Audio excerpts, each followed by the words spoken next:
Did you know your phone uses AI every single day? From unlocking your face to autocorrecting your texts, AI is everywhere. But here's the crazy part. Most people have no idea how it actually works.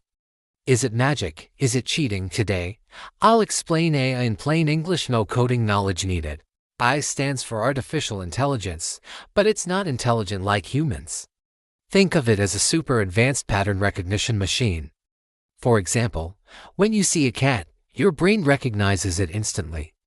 I learns to do the same but with data. I starts clueless. You show it 1,000 pictures labeled cat or dog, and it slowly learns for patterns, ear shapes just like a baby learning pets. Most AI uses machine learning ML.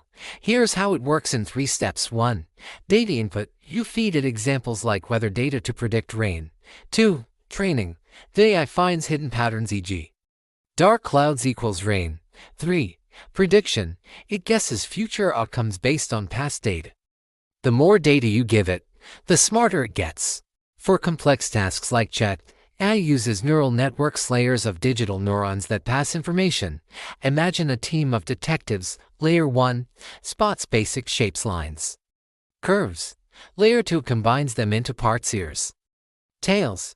Layer 3 identifies the whole a cat. This deep learning is why AI can recognize speech, drive cars, and even paint like Picasso. Example 1. Chat. Chat predicts words like autocomplete, but it's read millions of books to sound human.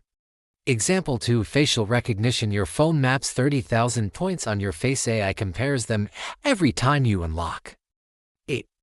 Example 3. Netflix recommendations. AI studies what you binge and suggests similar shows. Creepy or cool? You tell me.